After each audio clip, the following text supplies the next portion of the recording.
Hoje é a aula 8 de Apocalipse. E nós tínhamos falado que iríamos falar hoje sobre a segunda vinda de Cristo, segundo o Apocalipse. Só que antes de falar sobre a segunda vinda, tem que falar sobre a besta. Apocalipse capítulo 13. Nós temos que esclarecer alguns pontos sobre a besta, para depois falarmos sobre a segunda vinda, diante daquilo que Apocalipse 1:8 fala para nós. E aí nós vamos ler Apocalipse capítulo 13, eu vou dizendo aqui até onde nós vamos ler. A besta que subiu do mar. E pus-me sobre a areia do mar, e vi subir do mar uma besta que tinha 7 cabeças e 10 chifres, e sobre os chifres 10 diademas, e sobre as cabeças um nome de blasfêmia. Vou lendo e vou pontuando. Essa besta, ela veio subindo do mar. Uma besta que tinha 7 cabeças, significa uma perfeição aí, entre aspas. Esses 10 chifres sobre os chifres das diademas, que em outras versões diz coroa, quer dizer poder e autoridade, né, que essa besta tinha sobre as suas cabeças. E o nome de blasfêmia. Esse nome de blasfêmia é algo que tinha ali contra Deus, né? Versículo 2. E a besta que vi era semelhante ao leopardo, e os seus pés como os de urso, e a sua boca como de leão. E o dragão deu-lhe o seu poder e o seu trono e grande poderio. Aqui no versículo 2, vai estar vai repetir a narração de Daniel, capítulo 7, quando Daniel vai falar também sobre essa mesma visão desses animais. Só que lá em Daniel, no capítulo 7, dá a visão dos animais separados, leão, leopardo, urso, né? E aqui em Apocalipse junta tudo na besta, todos os animais numa besta só, aí vira uma bestagem só, né? E aí que isso demonstra? Porque cada poder demonstrava um país que era o dominador da época, né? Os medos, persas, gregos e o último, os romanos, né? E por último, os romanos.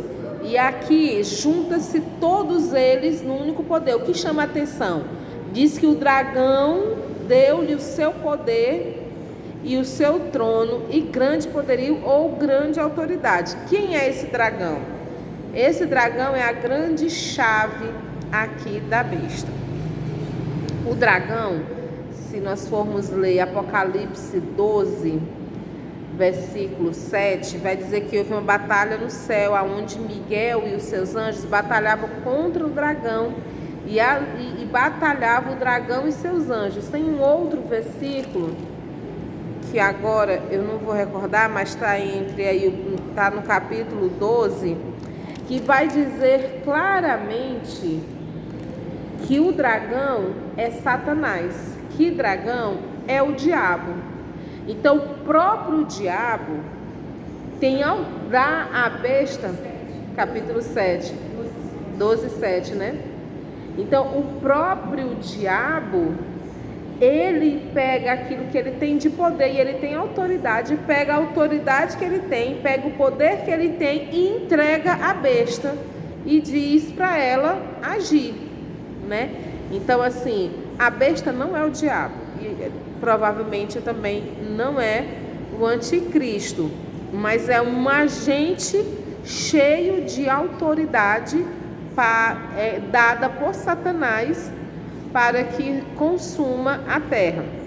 Continuando no versículo 3. E vi uma de suas cabeças como ferida de morte, e a sua chaga mortal foi curada. E toda a terra se maravilhou após a besta, imitando o poder de Deus.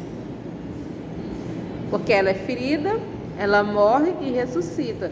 E até o momento, quem morre e ressuscita só foi Cristo. Então aqui ela começa a confundir a mente das pessoas. Espera aí, Deus então não é o Todo-Poderoso, porque se a besta conseguiu isso, eu também consigo. E aí adoraram o dragão e deu à besta o seu poder e adoraram a besta, dizendo: quem é semelhante à besta? Quem poderá batalhar contra ela? E por aí vai dando essa abertura de adoração a essa besta. O versículo 11 vai dizer que vi subir da terra outra besta, e tinha 2 chifres semelhantes aos de um cordeiro, e falava como dragão, e exerce todo o poder da primeira besta na sua presença, e faz que a terra e os que nela habitam adorem a primeira besta, cuja chaga mortal fora curada, e faz grandes sinais, de maneira que até fogo faz descer do céu à terra e à vista dos homens, e engana os que habitam na terra com sinais que lhe foi permitido que fizessem em presença da besta, dizendo aos que habitam na terra que fizessem uma imagem à besta, que recebesse a ferida de espada e vivia. E aqui começa uma narrativa forte. E foi-lhe concedido que desse espírito e a imagem da besta, para que também a imagem da besta falasse e fizesse que fossem mortos todos os que não adorassem a imagem da besta. E faz que a todos os pequenos e grandes, e ricos e pobres, livres e servos, lhes seja posto um sinal na mão direita ou na testa, para que ninguém possa comprar ou vender, senão aquele que tiver o sinal, ou o nome da besta, ou o número do seu nome. Aqui há a sabedoria. Aquele que tem entendimento, calcule o número da besta, porque é o número de homem, e o seu número é 666. Então, a princípio, aqui no capítulo 3, nós vamos ter 2 bestas. Uma que saiu do mar e a outra que saiu da terra. A do mar foi dado a ela, através do dragão, que é o próprio diabo, foi dado a ele todo o poder, porque o diabo tinha autoridade para isso, e entregou a besta essa autoridade. E essa besta estava unindo todos os grandes poderes que havia destruído o povo de Israel, que havia perseguido o povo de Israel. E é lógico, uma grande força romana aqui presente, né? E o que é mais interessante, por que a ela foi dado esse poder todinho e não a da terra? Porque a outra besta que saiu da terra, ela agia com a mesma força e com o mesmo poder da primeira besta, mas ela não tinha tanta autoridade assim. O trabalho dela era fazer com que todo mundo se encurvasse e adorasse a besta. O trabalho da segunda besta que surgiu da terra era exatamente, ela tinha o poder para fazer cumprir o que a primeira besta instaurou como governo. E aí ela tinha esse poder de forçar as pessoas à idolatria. E continuando a leitura, vem aí essa ordem. Eu não sei se vocês têm uma versão diferente, que a minha fala assim, e faz que a todos, pequenos e grandes, ricos e pobres, livres e servos, lhes seja posto um sinal na mão direita ou na testa. Lhes seja posto um sinal. Como que está aí na versão de vocês? Eu estou lendo o 16.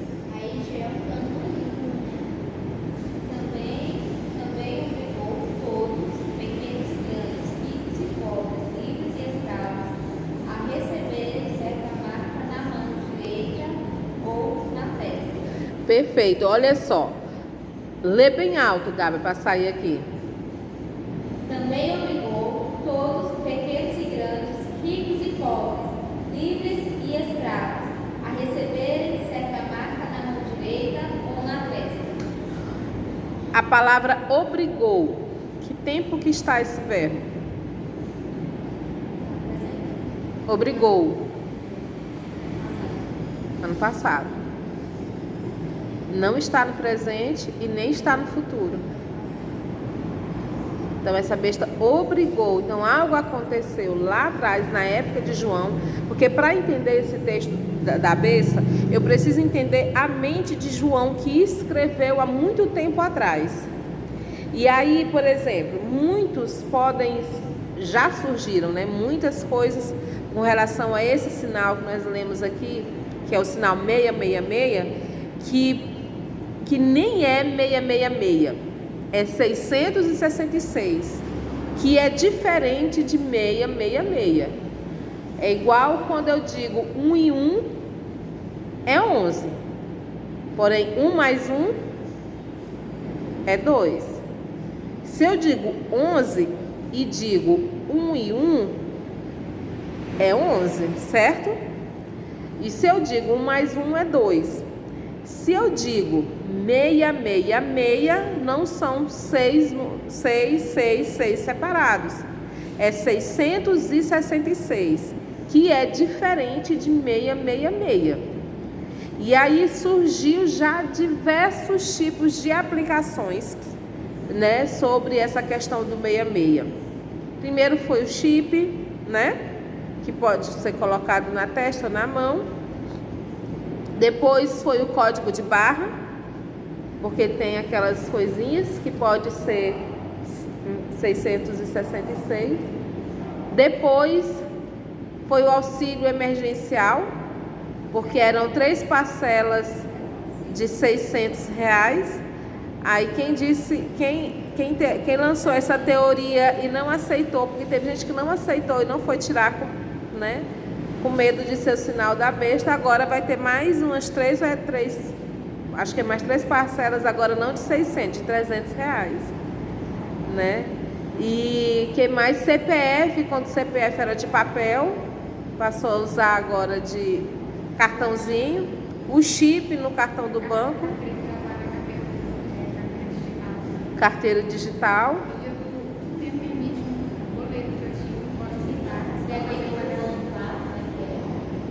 Hã? Isso, então assim, existe N interpretações, N situações que dizem ser o número 666, ou, que é o mais correto, dizer 666. Quem estuda sabe a diferença, né? Os números ordinais e por extenso, né? Números decimais. Os números decimais são de 0 a 9, né, Manuel? 0, 1, 2, 3, 4, esses números decimais dão origem a todos os outros números. Na época que João escreveu, não existia números decimais. Existia nem ordinais. Existiam letras. E essas letras, elas somavam, tinha valor de número.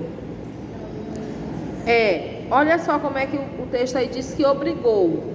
Obrigou está no passado, não estar no presente e nem estar no futuro, tá?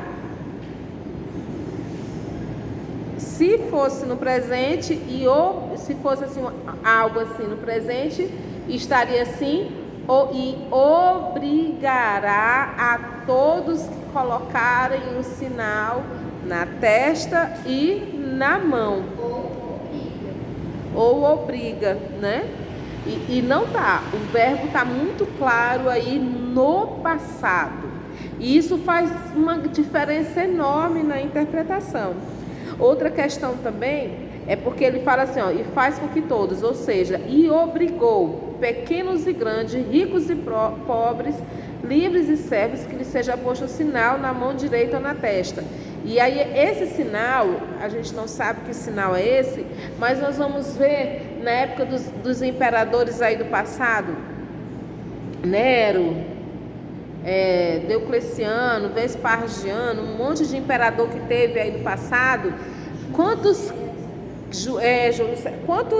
pessoas não morreram por causa do evangelho? Quantas pessoas que não quiseram adorar o imperador e morreram? Que não... Um monte de pessoas, a gente não sabe dizer, né? Os discípulos foram os primeiros, né? Mas na época aqui que João estava escrevendo, alguns desses discípulos já até tinham morrido. E o versículo 18, que é o versículo chave. Aqui há sabedoria. Aquele que tem entendimento, calcule o número da besta, porque é número de homem, e o seu número é 666. É número de homem, então não é uma marca.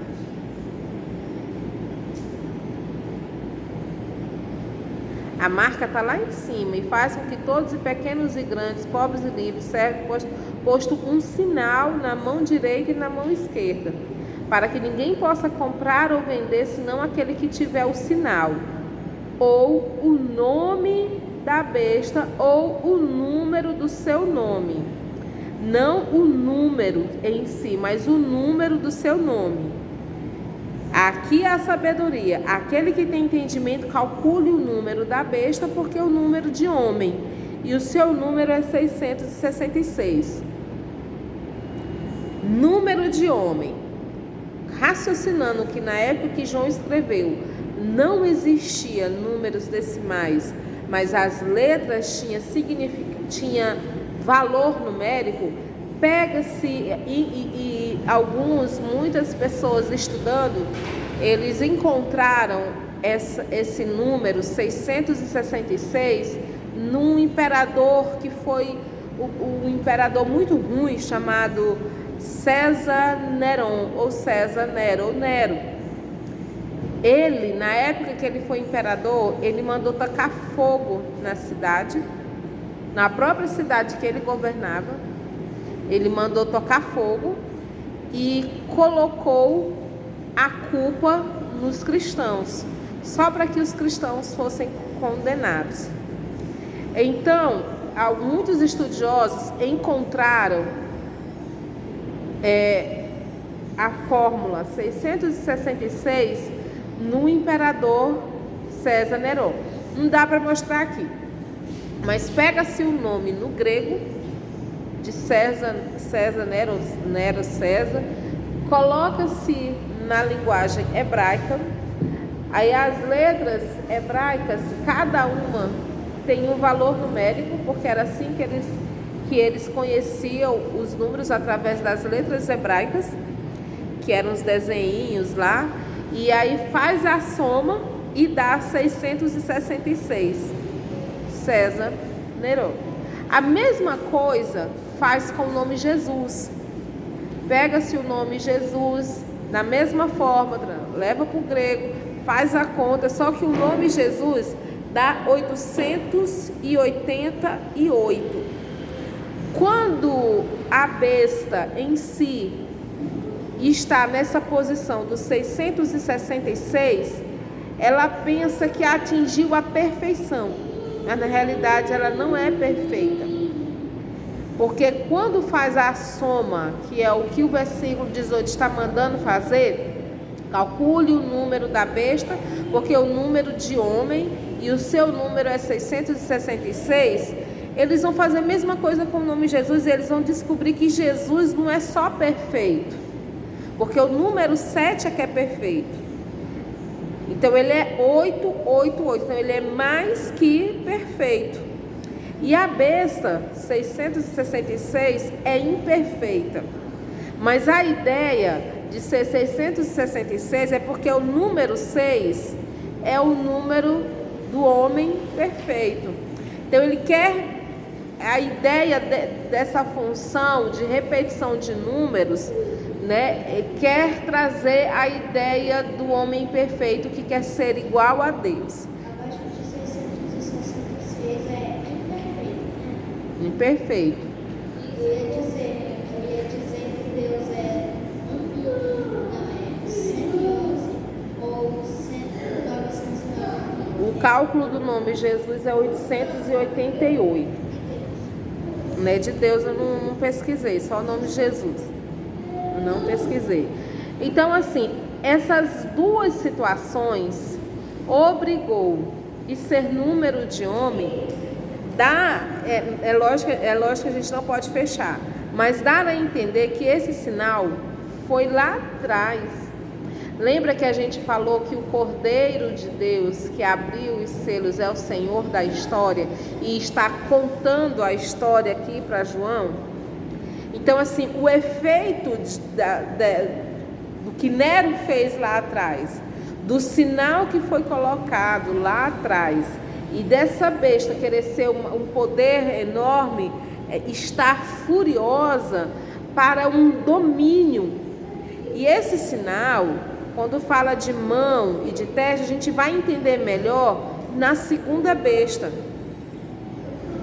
Lembra que tem a besta que surgiu do mar porque o mar significa, e eu esqueci, agora diante de tanta coisa, o mar significa juízo,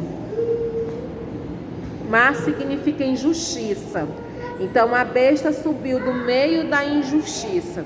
Então a besta que surge, ela surge para implantar uma falsa justiça, que na realidade é uma injustiça, já sendo trabalhado para a vinda da segunda besta, que o cálculo da segunda besta dá-se o nome de Domiciano, que é um outro imperador romano, que esse imperador romano, Domiciano, ele foi também muito ruim, porque ele instaura a religião, a adoração ao imperador, que é exatamente o que o texto bíblico diz, que o texto bíblico fala, que a besta que surge da terra é porque ela surge para colocar filosofias e ideologias na mente das pessoas, para que as pessoas deixem de adorar a Deus e comecem a adorar a besta anterior.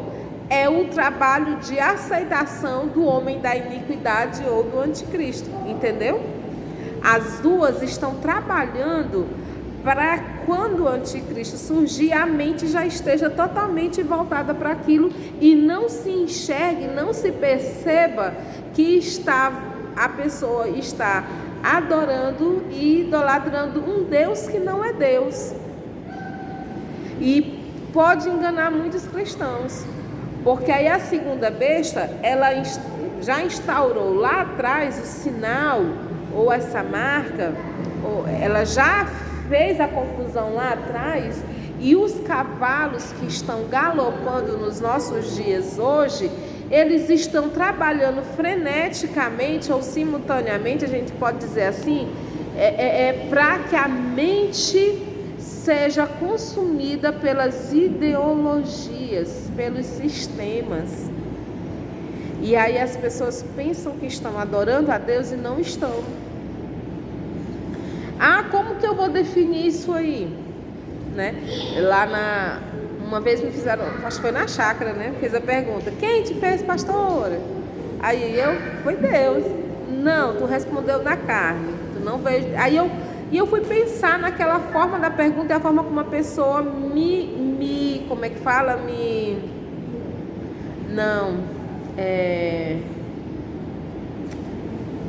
Me questionou a forma como eu respondi, a forma como ela entendeu e a resposta que ela me deu.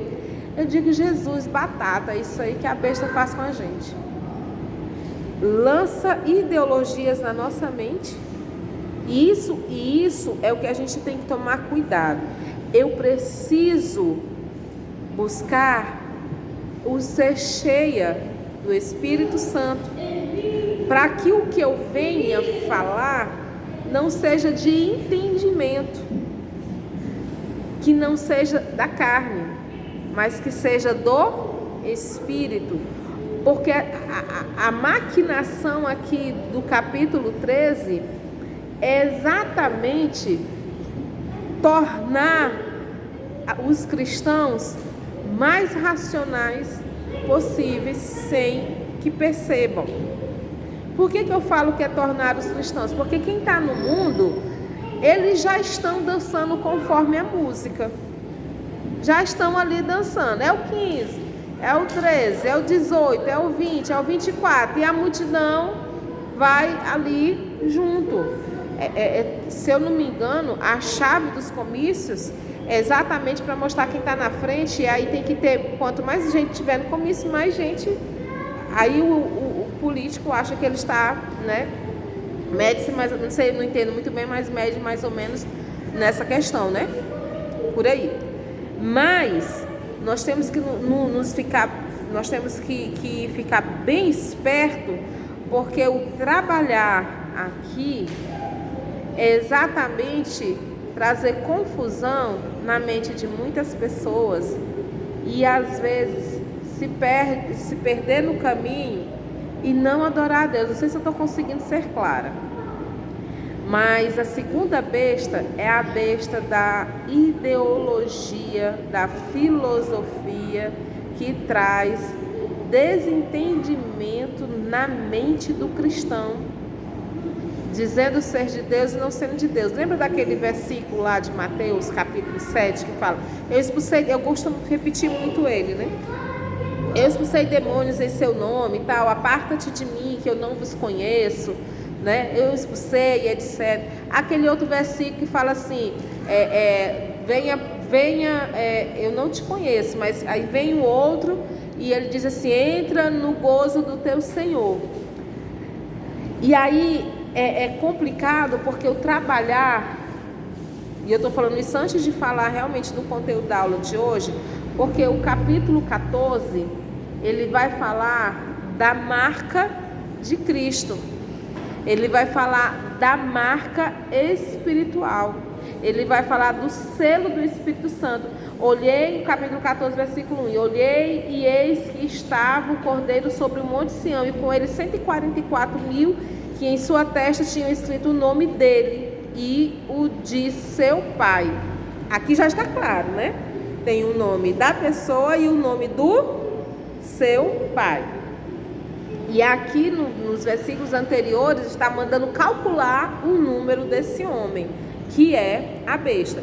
Só que a palavrinha besta também, sendo traduzida para o hebraico e calculando, também dá 666, né?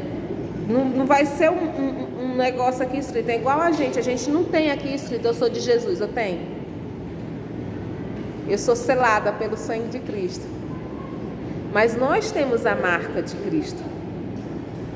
Quando nós aceitamos Jesus, nós recebemos o selo da salvação.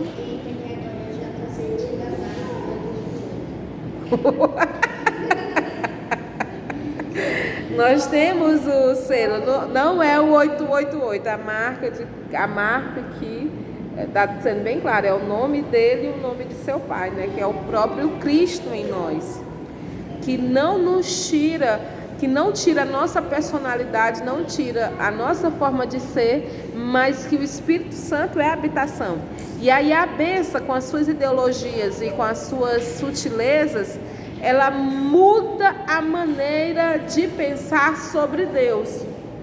E aí surge o quê? Heresias, surge a Bíblia, surge Bíblias de diversos tipos, surgem seitas, surgem outros tipos de crenças, surgem outros deuses. E dentro da igreja surgem confusões, surgem a forma de servir não é coerente com aquela que se diz ser de cristão. Mudou ou não mudou a forma de servir de muito tempo atrás? E o que vai acontecendo cada dia mais? Não vai mudando? Né? Vai mudando mais. E aí, o selo de Deus, eu preciso ter esse selo. Agora sim, a gente volta lá para o capítulo 1 de Apocalipse, para a gente falar sobre a segunda vinda de Cristo.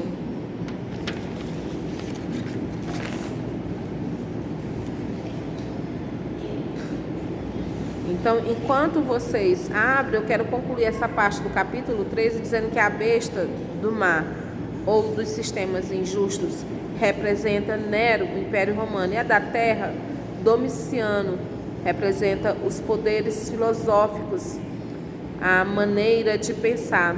Aplica-se hoje a toda força opressora que está contra Deus, contra os princípios de Deus. E o importante é ter a marca do Espírito Santo de Deus, que é o selo. O importante é ter a marca do Espírito Santo de Deus, que é o selo, ok? Aí nós vamos lá ler aí, Apocalipse capítulo 1, do 1 até o 8. Fala assim: revelação de Jesus Cristo, a qual Deus lhe deu para mostrar aos servos as coisas que brevemente devem acontecer. E pelo seu anjo as enviou e as notificou a João, seu servo, o qual testificou da palavra de Deus e do testemunho de Jesus Cristo e de tudo que tem visto. Bem-aventurado aquele que lê e os que ouvem as palavras desta profecia e guardam as coisas que nela estão escritas, porque o tempo está próximo. João, às 7 igrejas que estão na Ásia, graça e paz seja convosco da parte daquele que é, e que era, e que há de vir, e da dos 7 Espíritos que estão diante do seu trono, e da parte de Jesus Cristo, que é a fiel testemunha, o primogênito dos mortos e o príncipe dos reis da terra, aquele que nos ama e em seu sangue nos lavou dos nossos pecados. Esse versículo é importantíssimo. E da parte de Jesus Cristo, que é a fiel testemunha, o primogênito dos mortos e o príncipe dos reis da terra, aquele que nos ama e em seu sangue nos lavou dos nossos pecados e nos fez reis e sacerdotes para Deus e seu Pai. A ele glória, poder para todos sempre. Amém. Eis que vem com as nuvens, e todo olho verá, até os mesmos que os transpassaram, e todas as tribos da terra se lamentarão sobre ele. Sim, amém. Eu sou o Alfa e o Ômega, o princípio e o fim, diz o Senhor, que é e que era e que há de vir, o Todo-Poderoso. A grande promessa da segunda vida está totalmente instaurada aqui no capítulo 1. E começa, a palavra principal aqui do capítulo 1 é nuvem. Lá no capítulo 3, é por isso que a gente não pode colocar uma regra de acontecimentos no Apocalipse. É porque a gente vai lá e volta lá e faz um liquidificador aqui. Mas o Apocalipse capítulo 13, ele quer ser essa presença. Ele quer ser esse que surgiu, esse que vai transformar, e as pessoas, através das ideologias, da maneira de pensar, começam a se esquecer que o que a gente precisa ter mesmo forte em nossas vidas é essa nuvem que fala aqui no capítulo